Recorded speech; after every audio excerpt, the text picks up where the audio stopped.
Don't feel nobody, I'm rocking, feel God. Can't rob a two cause I ain't feeling God.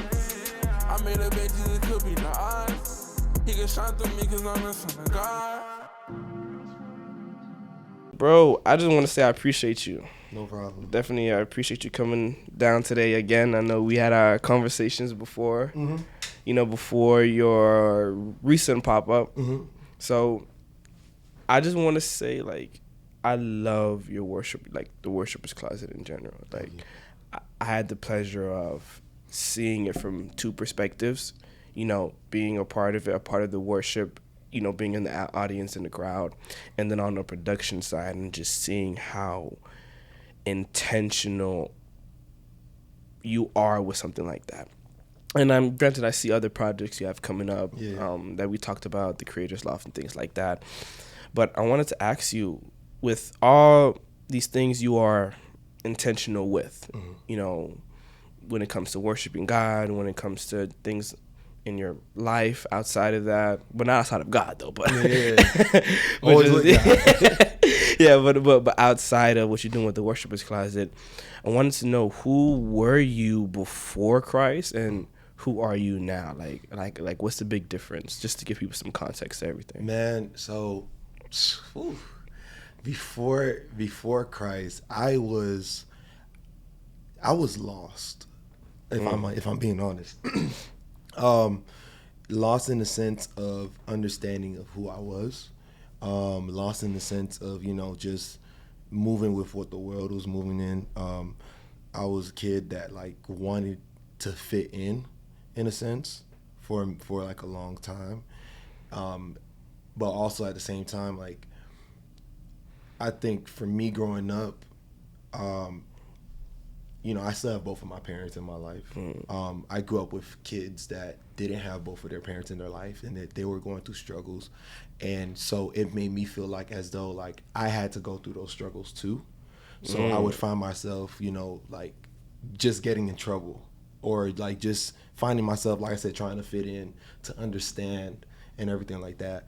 But of course, I found myself in doing music. I was doing music since I was young.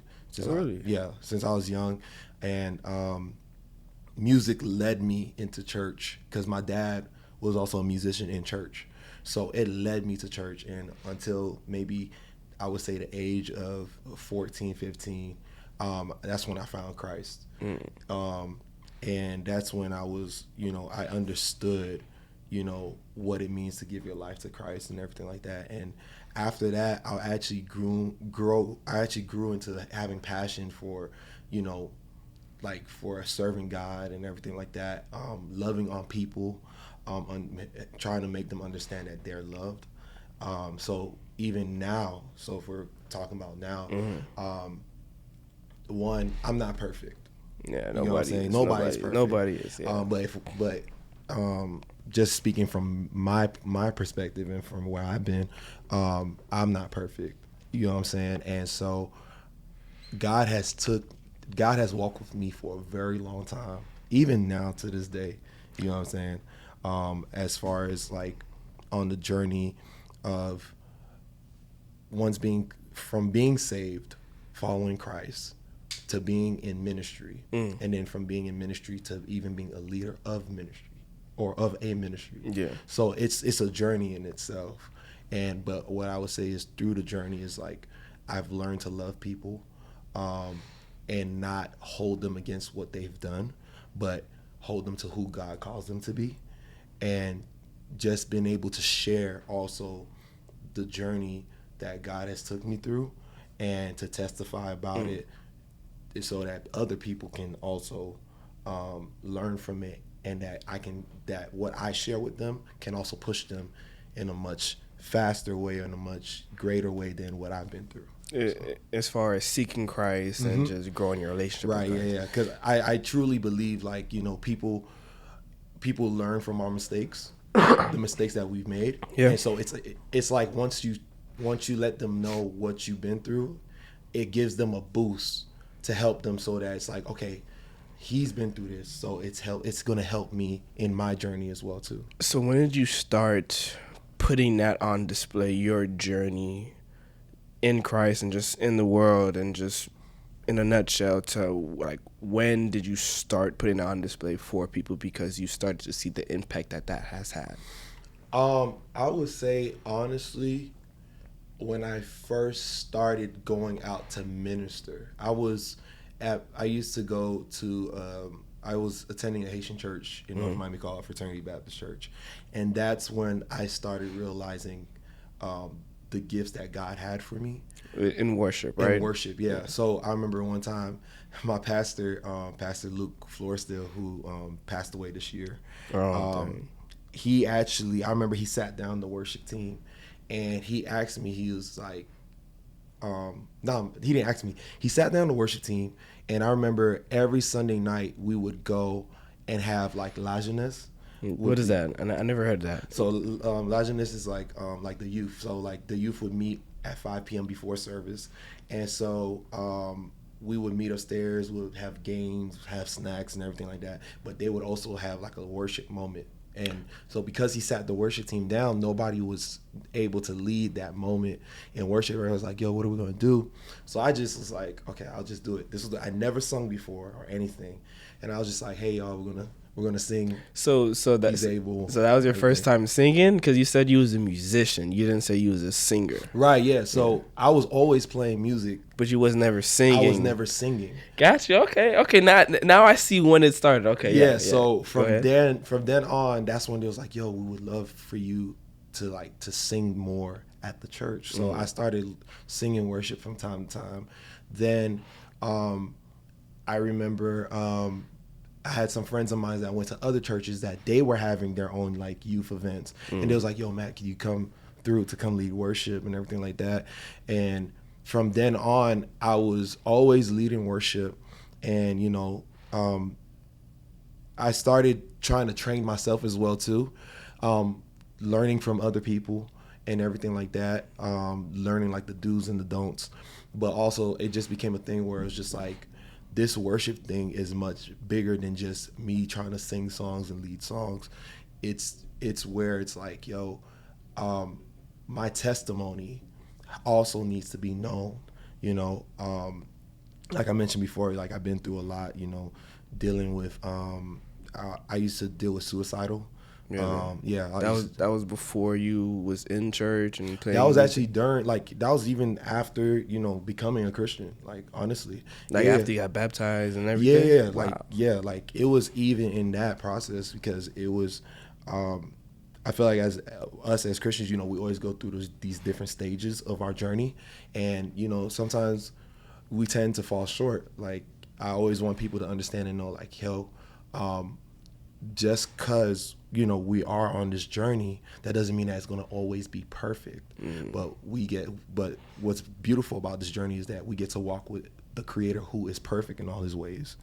And even in moments where we doubt ourselves, because that's what was happening to me. I was doubting myself, like I wasn't doing enough or anything like that. Where did that doubt come from? Like, where did it first spark after you got saved, where you had that doubt? I was still trying to. Even when I was saved, I was still trying to fit in. So wow. Yeah. So even while I was saved, I was still trying to fit in. So it was just like, I don't want to say it was like a 1 foot in, 1 foot out type of thing. It kind of was, though, if I'm just being honest. But that's true. That's real, if I'm being honest. And I think also the pressure of, I'm singing, so of course that means I have some type of level of leadership that comes with it as well too. So because I'm leading worship, the pressure of me having to be a leader in that realm was also along with it too, because then I had to grow up fast as well too. I mean, this is like that in most cases. Whenever you step in a role of leadership and things of that nature. But I wanted to dive deep on what was the thought process, to see if people have any similarities or if they can relate to it. Like, what was you thinking about where you had that thought saying, hey, I need to fit in, I need to step into this? Did you feel like you weren't enough? Because you mentioned you was in leadership, did you feel like you have to be perfect? Like, what was that specific thought that you had after you found Christ, and what was the difference that had, what was the difference in that before Christ? Like, what was those two? Yeah, so I was still trying to, even before Christ, I was I didn't really have that much friends growing up. At least I wasn't fitting in with the crowd that I was with. But even after I was still trying to be like, okay, how can I still be relatable? So what's your definition of fitting in?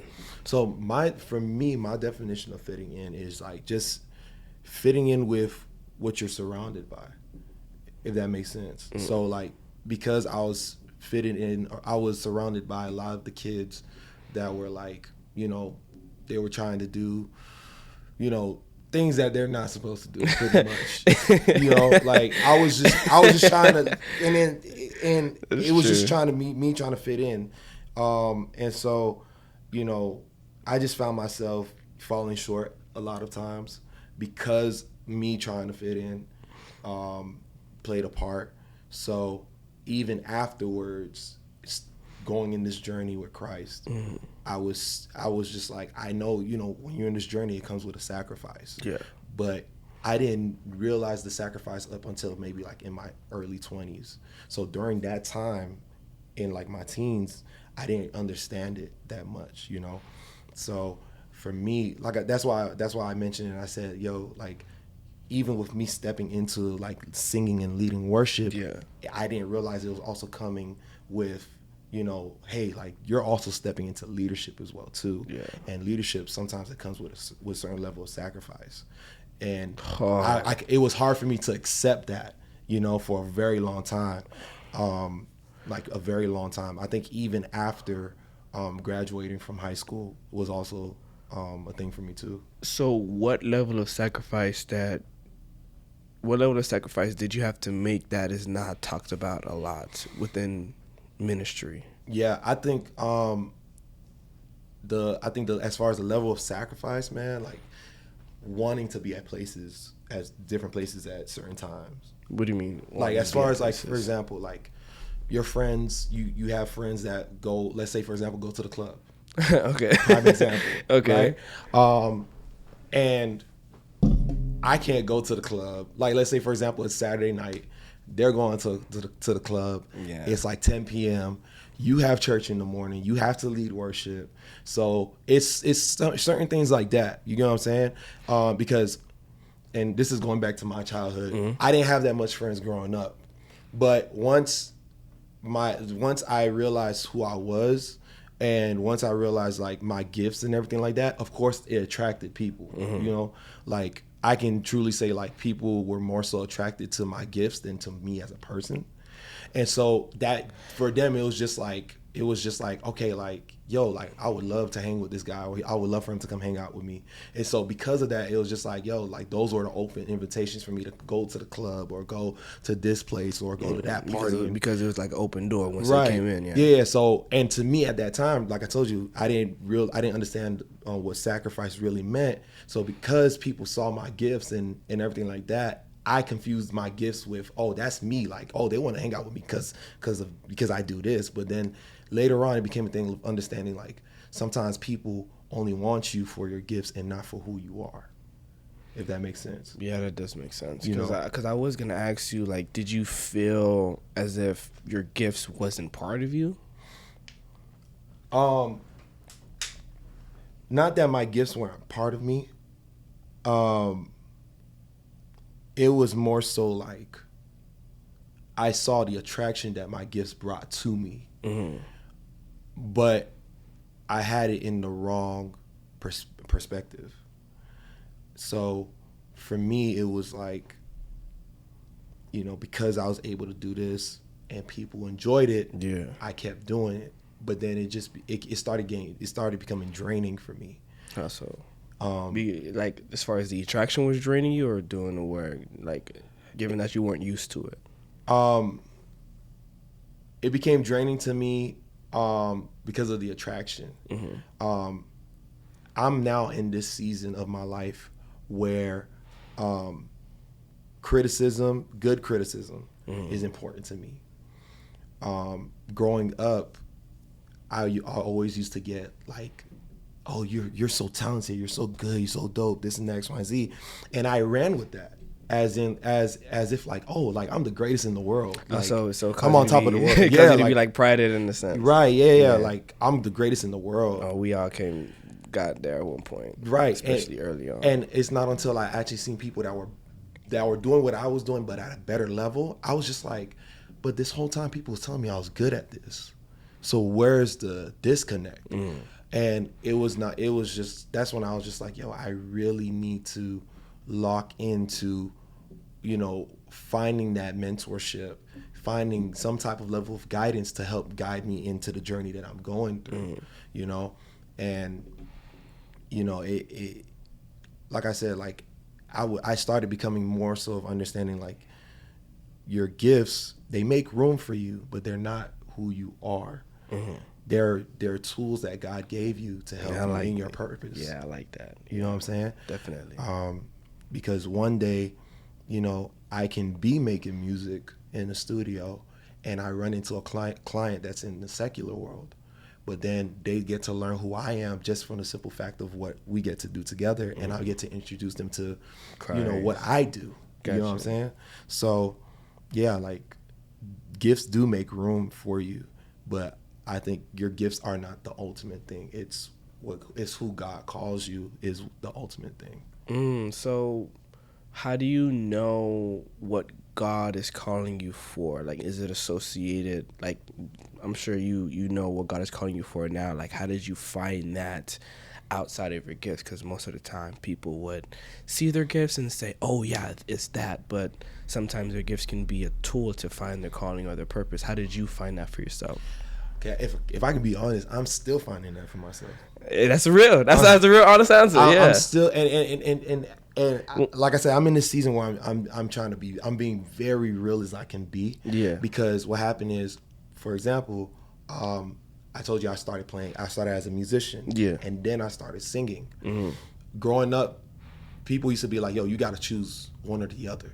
Like they didn't want you to right. be both. And sometimes I felt like that was the person trying to also bring me down, but like as far as like like not seeing you succeed in what you can do and being multifaceted or doing all these different things. Right, yeah. Exactly. So for me, I see what I'm doing can help for where I'm going. Like for example, like I honestly feel like God is pushing me in this next season to speak a little bit more. Not in the sense of like, yo, I'm become a pastor. Or like that. No, you said no. I'm like, to worship. Like I mentioned, like people hear the singing. They hear my testimony through songs. You know what I'm saying? But now it's a different level now for me, where it's like I'm now stepping into this area of speaking a little bit more, so that people they don't only see Matthew in this perspective, but they can understand Matthew. Like for example, like they can see the fruits and they can see the time that Matthew puts into his gift in one area just by how he spends it in this area, if that makes sense. So now God has me in this season of where like I'm growing my relationship with him a lot more, because now WC is growing in such a level that it requires of me to actually grow with it as well too. I like that you said that, because many times people feel as if they need to be at a higher level than the thing that they're doing. Like you're saying, you have to grow with WC. Most times people think, oh, I'm like what you said earlier, because of all these compliments, all this good criticism, they think they're more than what they are. And when they try to do this, that, and the third, and implement this, implement that, before whatever they're doing is grown to a certain point, that's where failure starts, and that's where extra doubt comes in. I like that you said that you're growing with that, with everything that you're doing now, with you still looking for your calling. How do you find your direction and all that, to still remain humble, to still understand where you are, to still understand where God is taking you in each season? How are you, or what helped you find your direction? One, identifying where I am. No, because what happened is like how you said it. I thought I was going in one direction, but really it was just like no, that's not even the case. Like, you may think you're there, or you may think you're at a certain level, but God is like, no, you're still here. And I need you to open up your eyes and realize, see where I'm trying to take you. Because what happened is God also calls us to lead a group of people or a generation, you know? So for that, he has to do the work within you. I began to realize that I cannot take people to a place that I've never been. Bro, that is facts. My spiritual father told me this, where how can you pray for people and do certain prayers if those prayers aren't working for yourself? Right. I like that. Yeah, like that's where I'm at right now. Like, I see, and what's crazy about it is, the good thing about it, it's not a crazy thing, it's a good thing, is God has shown me where I'm going with my family, where God is taking me with these other projects that I'm doing and everything like that, where he's taking me with WC. And sometimes for us, we tend to get the vision, but we're like, okay, God, what's the process? What's the steps that we got to take? And sometimes, the process, sometimes it will be complicated, What do you mean? And in a sense of like, it's not going to be easy. Okay, yeah, definitely. Yeah, it's never going to be easy, especially if you try to do it by yourself, But I trust in the fact that as long as you put God first and you continue in the routine of understanding and humbling yourself, like how you said, knowing where you at, and not to say that you can't get there, but a lot of times for us, we think that we have it all together, and sometimes we don't. So we got to sometimes take a self-examination of ourselves to see where we at, and then trust in the process of where God is trying to take you. Yeah, many times we don't want, when you're fresh in Christ, or even when you're in your journey, some people lose that ability to pause and see how they're feeling, see what they're thinking, see what they're doing. Yeah. Is it relating to is it pushing me forward in this journey or not? And when you were saying that, one thing popped into my head, like, you're doing all these things, you're working on where God is taking you. Yeah, it gets overwhelming, and sometimes you might feel as if you're spreading yourself thin, and you could be forgetting stuff along the journey. And being on this journey, have you ever felt that you lost your hunger for God? Because most people don't talk about that. Right. Yeah. No, for sure. Man, that's a heavy question. If there was ever a point that I felt like I lost my hunger for God, it's probably when I fell short.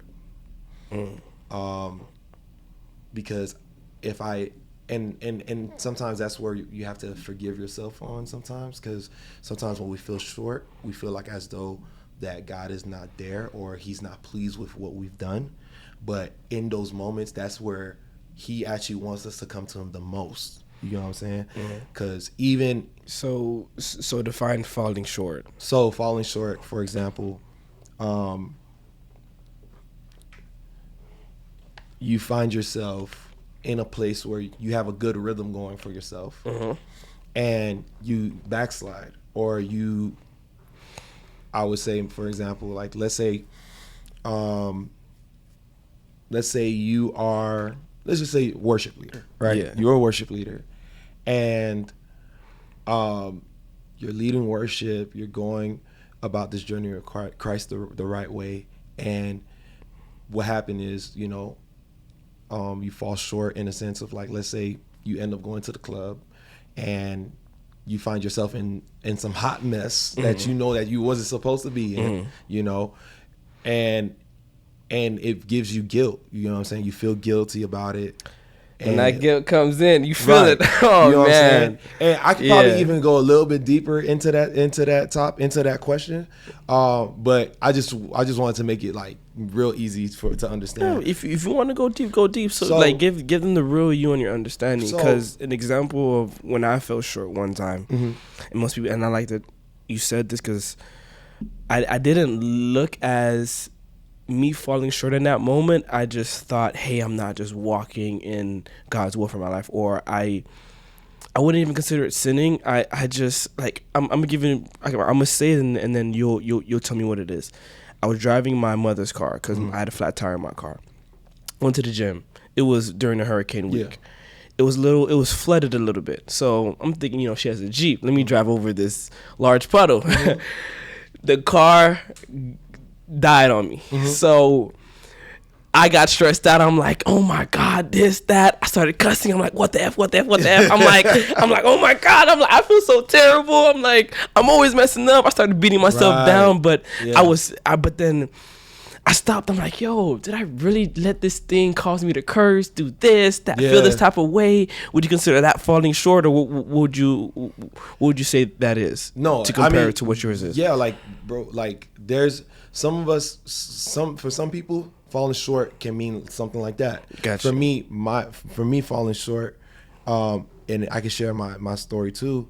Maybe, like, prime example, I was in a season of my life where literally I was being suicidal. You know what I'm saying? And it wasn't a one-time thing. It happened to me a few times. But this time it happened to where, like, literally I remember I was questioning myself during that point in time in my life. It was in the beginning of my marriage. And I just felt like everything was moving fast for me. And I was just like, dang, like, God, am I going in the direction of where you want me to go? Like, I know you showed me, but is this where it is, or am I going in the right direction? So then now, I remember that the feeling that I had, where it was just like, I literally started questioning myself. I remember I was cleaning the house. I had just moved into my new apartment with my wife, and I was going through some old paperwork of mine, and I seen the paperwork. It was a doctor's note that I had got back in 2017, and it said that you have ADHD. And I didn't know how to, and I got that paper, and I remember there was so much other things that happened in that season, to where, like, I wasn't really talking to family, I wasn't really talking to friends, You're just by yourself. I was just by myself, and I remember that night, I remember that night, I was just like, yo, I need to go grab some alcohol or something, and literally, I went ahead and I got myself drunk, and it was so bad to the point where, like, I wanted to kill myself, and I was questioning myself, because I was just like, there were other things that happened in my life prior, and I didn't understand why was I moving that way. And when I seen the ADHD stuff, I was just like, yo, that's crazy, because I started remembering, like, my old friendships. I started remembering, times where I had to, that while I was in, like, old workplaces and I couldn't do a task a certain way and everything like that. And I remember, and mind you, this is not, like, long time ago. This is probably, like, maybe a few years ago, like, or, this is probably, like, last year, whatever. And I was just like, man, like, like, I started remembering all the mistakes I made in my life. And I was just like, yo, this paper really made me feel like as though that this was the reason why I made mistakes in my life, and I lost friendships that I had, or I made mistakes with family that probably shouldn't have happened, So all those things, and mind you, all those things started bubbling up in my head, and I just started self-sabotaging myself, and I started falling short. And self-sabotage. Yeah, grabbing the alcohol. Yeah, abusing myself. And I still had to. The crazy thing is, I still had to go and lead worship. You know what I'm saying? I still had to go and do these things, and I had to have some real conversations with God about it. And how was it? What was that like? Like, having those real conversation. Like, what was you saying? How was you asking the questions? Because you could see how even in the Bible, some people are talking to God a certain type of way. Even Job was talking to God. Crazy, Right. but how was that for you? I was just like, I wasn't mad at God. Okay. It wasn't a conversation. I was mad at God. I was just Okay. like, God, I need you like right now.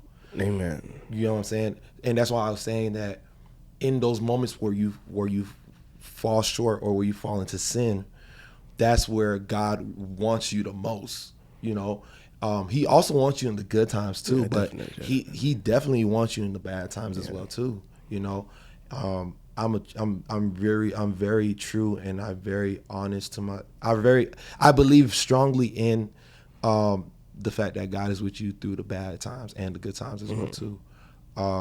Crazy enough, like I never publicly said this, but I'm working right now on a project on an album, like on some new music. Okay. You know?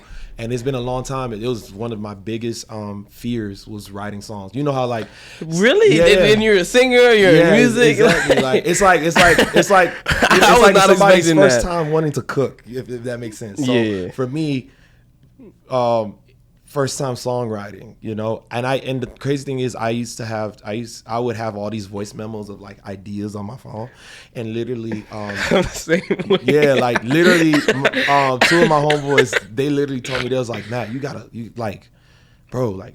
do this now, bro. And it's so crazy what's crazy is God is so dope, because he will still, even in the moments where you're questioning yourself, he'll still send people that are close to you your way to push you and affirm you that, yo, like, you got this. Like, Matt, I don't know if anybody told you, but this is your time. And literally, my daughter now, she's 4 months. She's 4 months old now. Congratulations again, man. Thank you. I know it's a lot. No, yeah, it's a joy, man. It's really a joy. But I started writing a song called "Trusting You," and the song pretty much talks about in the first verse, it talks about, like, you know, in those moments where I felt confused, lost, and doubtful, and literally when I wrote that song we started writing that song a week before my daughter was born. And in that process, I kept asking myself, how can I be the best version of myself to my wife and the best version of myself to my daughter if I can't even be the best version of myself to me? And the thing is that I want to tell everybody is that the only way you could be the best version of yourself to all these different things that are attached to you, like, the only way I could be the best version of myself to WC, to my family, to my workplace, to my friends, is really I have to work on me. And that's when, like I was telling you in this season, identifying where you at right now, you know, and that's where God has me in. My daughter is then born. How do you work on work on me, and like how do you work on all these things? Like, what is your method for? So you see how you said sometimes, you know, you find yourself stretching thin. Yeah. That's where I was at that point. And I had to tell myself I had to start telling myself no to certain things, like certain events, certain engagements, or whatever the case may be. And I had to find rest in, like, I had to be able to find rest, because, like, I don't know, I hope people are still talking about the importance of rest, especially in resting in God. Yeah. You know what I'm saying? Because we could be doing so much and think that we're doing it for the right purpose, and it's just like God is probably telling us, like, yo, like you did what you had to do, but now I need you to rest, because I'm trying to talk to you. I'm trying to speak to you on where you need to go next. And my first 2 months with my daughter was literally that. My daughter is the biggest blessing to me and my wife. The reason why I say that is because last year I got rebaptized. A week later, we found out that we were pregnant, like that we was having a baby. And this was right before we went to a conference in Oklahoma. And I remember we heard the sermon. Mind you, we were with our friends, but nobody knows that Ariel is pregnant. And literally, we were listening to a sermon. The sermon was titled God Chose Me. And that message wrecked me, because like I said, like, I was, you know, going through this journey, feeling like as though God is not using me in the season, and then he still reminded me through my daughter that he still has me here for a greater purpose. To the point where I understood, like, even though we weren't expecting to have a child so early in our marriage, but what God showed me was that he has graced me and seen that I was best fitted for that moment in time to be able to be a father to her. You know what I'm saying? And I took that and I applied it to all the things that I'm in. That it's so crazy. I get to see WC this year is now 3 years in the making. Amen. You know what I'm saying? And I'm praying that, we'll be able to see so many years down the line to where we stretch, forth into other states and other countries and everything worldwide, like that. Man. But what I see is that, and I say that for everybody that questions, because I accepted that, like, music is a part of me for the rest of my life. You know what I'm saying? And if you find yourself doing something that you love way more than anything else, then there's so much more that God wants to do with you through that to help impact other people. And for me, I began to understand that God has graced me for such a time as this to be able to lead WC. He's graced me for such a time as this to lead my family, to be an impact to my friends and everything like that. So, yeah.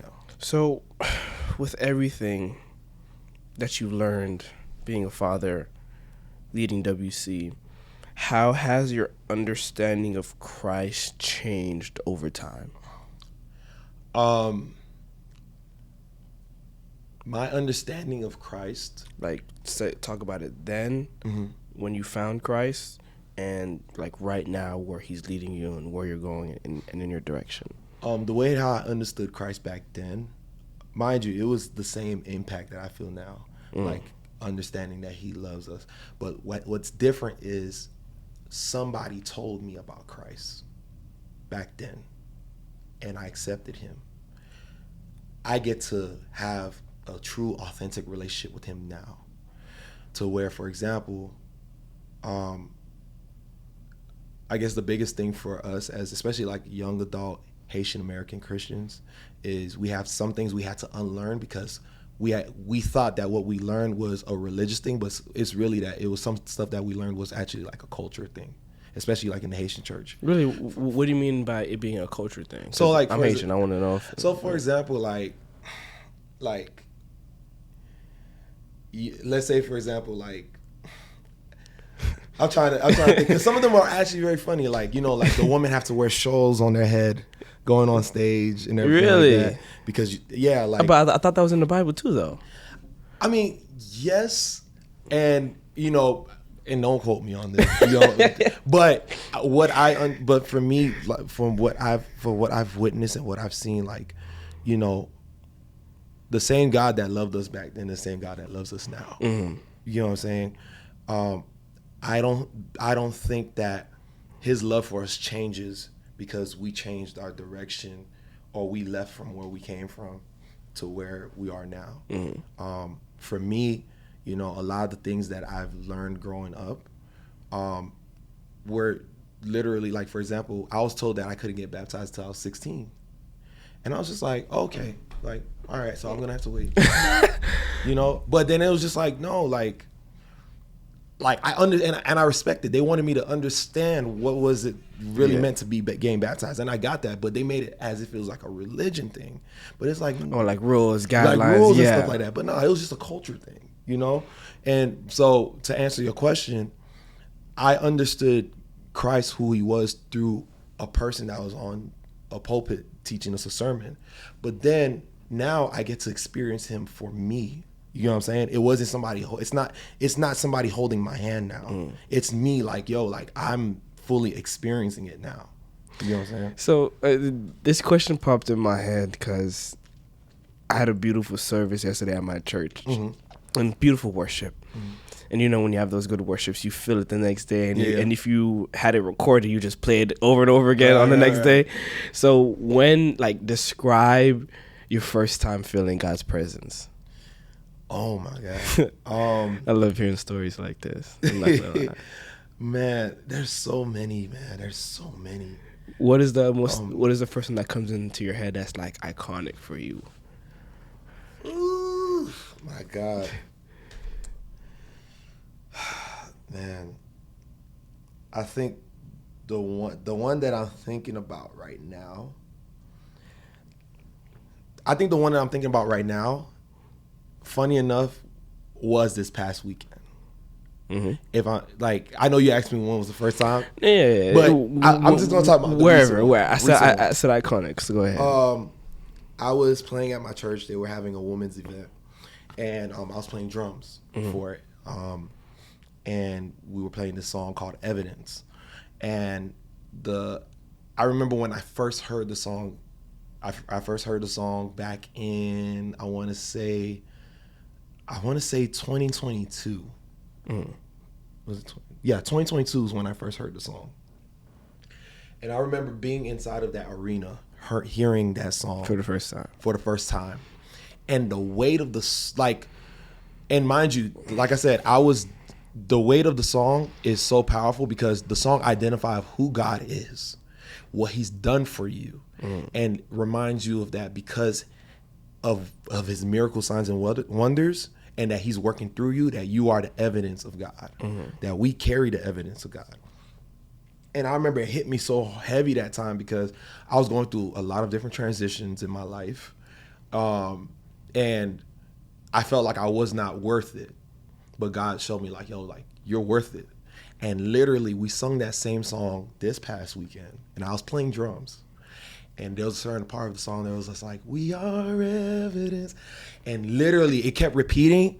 And as I was playing, I had to bring my head down and I was just crying. Nobody saw me. Oh, man. Nobody saw Jesus. me. And it was crazy because I remember I was with some group of friends the day before this past weekend. And they were saying we were talking about when, I guess they were saying when was the last time, God gave us a word through somebody or whatever. And I told them, I was just I haven't gotten a word from everybody in a long time.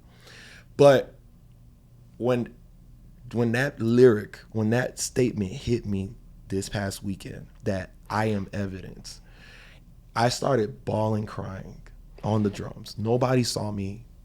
The stage, the drums are in the corner, so you can't really see what's going on. And I was just in tears. And the reason why I was in tears was because it's, like I said, I'm still in this journey to this day that God is reminding me of my worth and how valuable I am to Him. And sometimes, and this is just, me being honest, sometimes I feel as though that what I'm doing is not enough. But the fact that I was in that moment of worship, being in His presence, as we were singing this song, not only the words hit me, but I just felt as if somebody was wrapping their arms around me at the moment. And reassuring me. Yeah, reassuring me. And it showed me also that sometimes that it is good to receive a word from God, but also it's so much powerful when God is actually speaking to you directly, that you actually get to feel His weight. Because sometimes we would sometimes feel as though somebody got to tell us something, we got to hear something, we got to feel something, but it's different when you're actually you're dialing into the presence and that you actually get to feel the hug in a spiritual sense. Oh man, I love that. You know what I'm saying? Yeah. And I've had these encounters many times. And what's so funny is that it's there for the moment, and then later on it's just yo, I can't even fathom. You just want to get in it again and just be in there right. Bro, I came home, I'm I couldn't even play video games, nothing. I felt like it would take me out of the presence. I just want to just sit there and just, bro, man, and that's so crazy because with WC, with WC, we're so for the gatherings. We want, because we know that there's some people that don't get these experiences, but also at the same time, we want people to leave with the understanding that, you can have these experiences at home too. You know what I'm saying?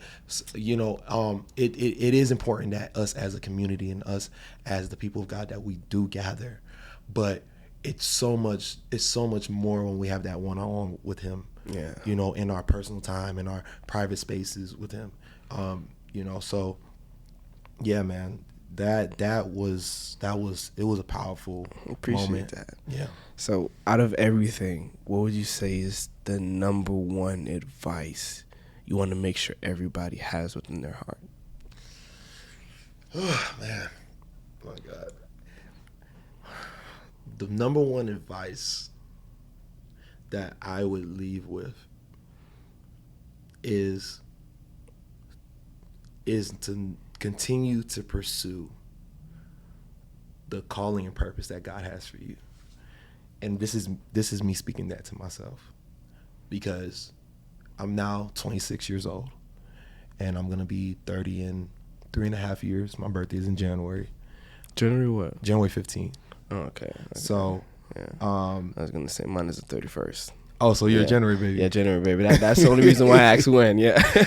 Nah, but the advice I would leave with, man, is continue to push into the calling and purpose that God has for you. Because no matter how crazy it looks or how crazy we may think it is, it's possible. It can happen. And I'm saying that for myself because right now I'm in that journey. You know, as big as everybody sees of what I'm doing and everything like that, what God has shown me is so much bigger than that. And I'm just trusting in Him in that. So trust in God, trust in the process, trust in the calling and purpose that He has for you. I appreciate that, man. Yeah.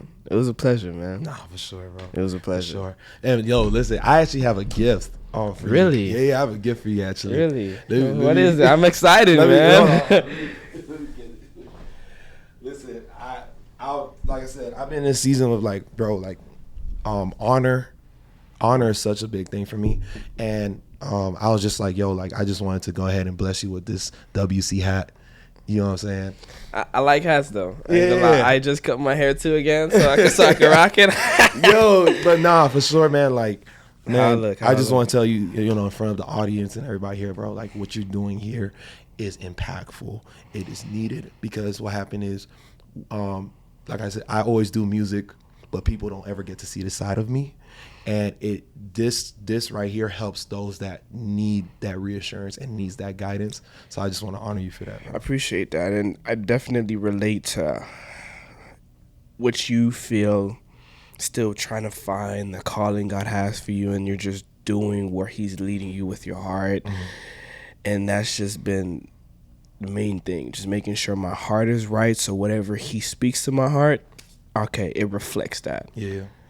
It's not easy, bro. It's not. Sometimes I feel like, am I doing the right like you even said, am I doing the right thing? Yeah.